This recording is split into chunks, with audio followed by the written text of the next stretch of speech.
All right, you ready? Let's blast through some seriously useful calculus power tricks. Yeah, that's right. We're talking more than 10.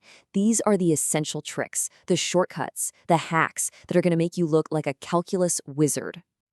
And here's the kicker. We're going to do it all in under 3 minutes. I'm not kidding.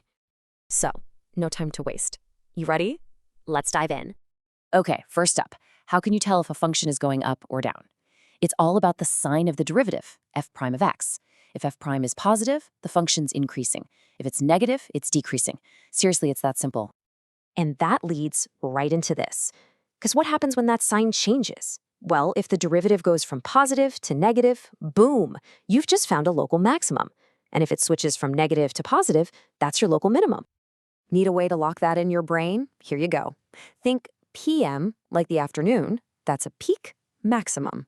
And MP, think of it as a minimum pit. You'll literally never get them mixed up again. Okay, but what if you want an even faster way? Meet the second derivative test. If the second derivative is positive, picture a bowl curving up, like a smiley face. It holds water, right? That's a minimum. If it's negative, picture a hill curving down, like a frowny face. That's a maximum. So positive is a happy bowl, negative is a sad hill. Done. All right, let's talk tangent lines. Super easy. The slope? That's just the derivative at the point you care about. Then you just plug that slope into the good old point-slope formula, you know the one, and you're golden. And what about the normal line? Well, that's just the line that's perpendicular to the tangent. So what do you do with the slope? You just flip it and reverse the sign. The negative reciprocal. Same formula, different slope. That's it. Listen up, this one's a biggie. Anytime you see the phrase rate of change in a problem, I want your brain to just scream derivative. Most of the time, they mean with respect to time, t. The classic example, velocity is just the rate of change of position, or dx over dt. Are those max-men word problems giving you a headache? Here's the 4-step plan to crush them every single time. Step 1, get the equation down to just one variable. Step 2, take the derivative. Step 3, set that derivative equal to 0 and solve for the variable. And finally, step 4, double-check if what you found is a max or a min. This blueprint works every time.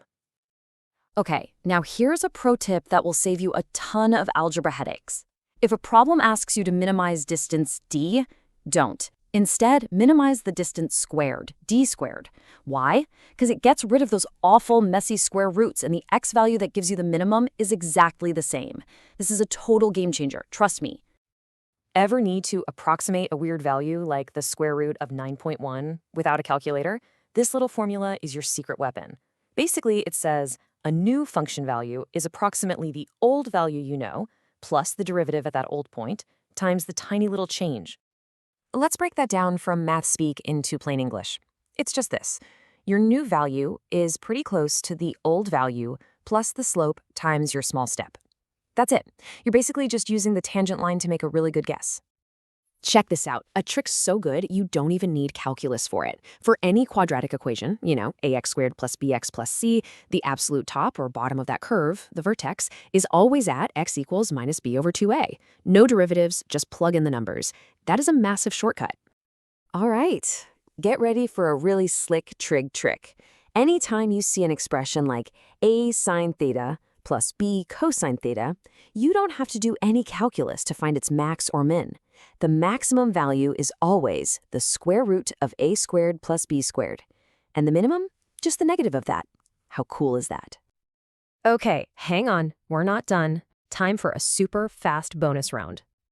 First bonus trick, the AMGM inequality. It sounds complicated, but the idea is simple. The arithmetic mean, the regular average, is always bigger than or equal to the geometric mean. So what? Well, you can use this to find minimum values for some tricky expressions without using a single derivative.